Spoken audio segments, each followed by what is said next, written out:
In CRT 13, I ruined the joke. The joke is, what did the residential school survivor say to his white girlfriend? Right?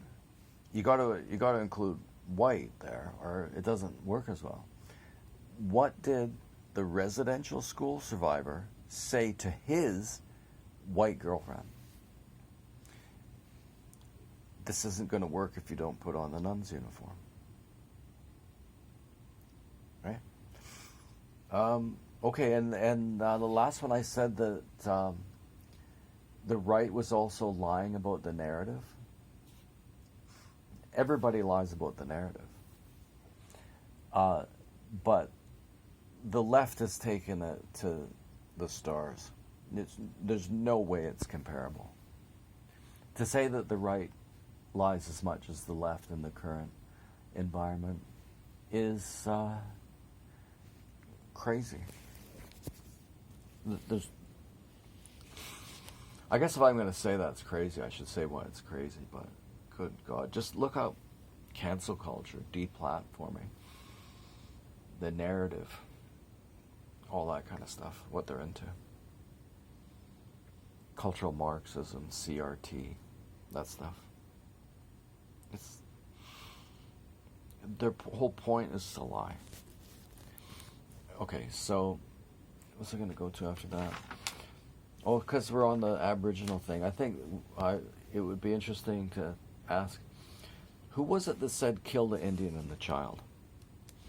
I've heard that quote probably 300 times in the last 5 years. Kill the Indian and the child. And I got thinking, so who said that? And was surprised when I did a little research. I was surprised to discover that nobody said that. Nobody said that. If you look it up, what you'll see is that it was misattributed to a guy named Duncan Campbell. What that means is that they say he said it, but he didn't say it. And nobody else said it either. Here's a quote from Duncan Campbell. I do not think that the country ought to continuously protect the people who are able to stand alone. Duncan Campbell was a sensitive person, a very soulful person. You could probably argue that he loved Aboriginal people as much as anybody. His residential school system, how that went, obviously is horrible.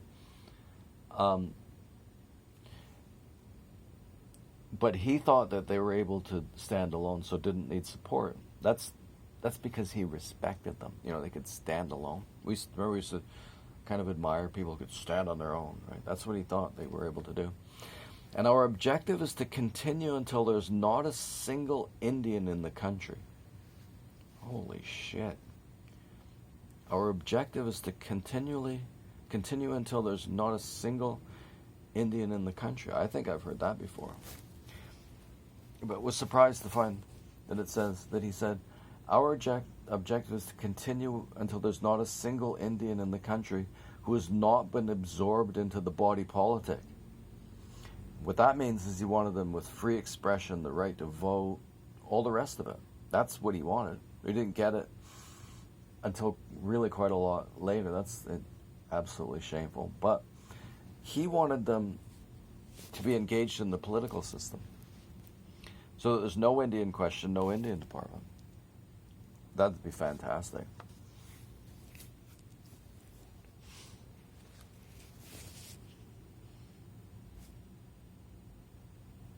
What do we need an Indian question for?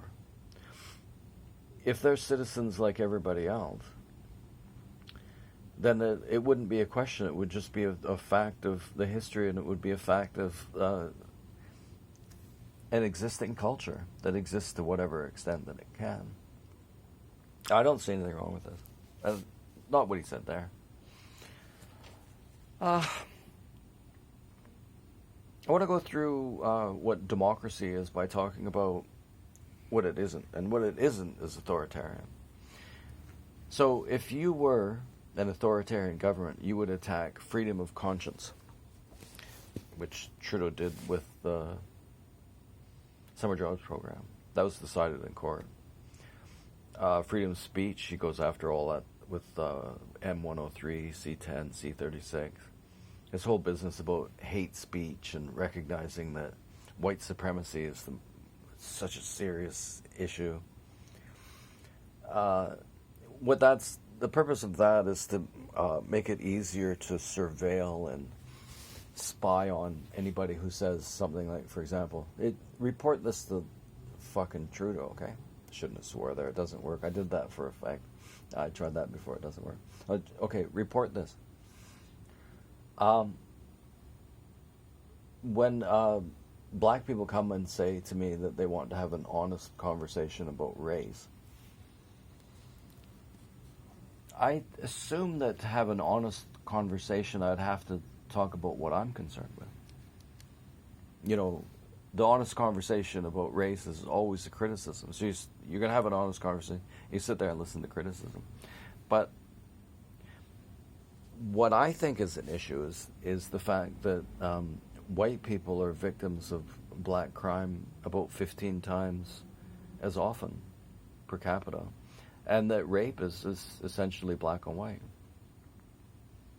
So if you're going to say that race is an issue, and you're going to say that rape is a problem, and it's one race raping another race, then this is a question. So this is what I'd like to talk about. I'd like to talk about how often black men rape white women specifically.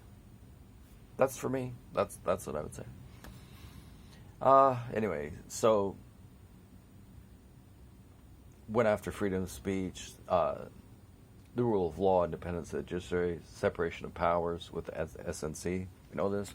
Independence of the press by funding CBC and the media bailout, parental rights, all the trans crap we were expected to swallow.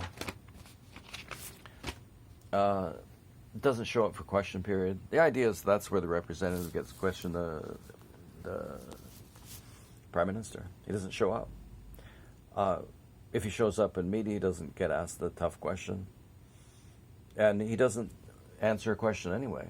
I don't know that I've ever seen him answer a question. That's got to be the biggest threat. One of the biggest threats to democracy is politicians just don't answer a question. How many times did you see, well, equality of opportunity, with the gender balanced cabinet that didn't work out so well. Affirmative action is permanent with these people, I think. And it's just not against democracy, just the whole, just what an idiot he is with the socks, the dancing around in India. I'm going to cut these off. So he hired Julie Payette. His first act as Governor General was to criticize the church. She's in a sense, God's representative in Canada. It's not really appropriate for her to say that. The Agathon thing is his wife begged to go down there. It's kokanee grope, double standard. Blackface, we charity, ethics violation, cash for excess. Election referendum. Yeah, there was a referendum. He didn't follow that. Thank you for contributing to the Grassy Narrows woman who came to his meeting. Yeah, thanks for contributing. Grassy Narrows, that's a bad example for Canada, right? You don't want to be sarcastic. You want to be sarcastic to anybody who interrupts a meeting like that, but if there's an exception, it would be made for a woman from Grassy Narrows, I think. Okay, so that's it.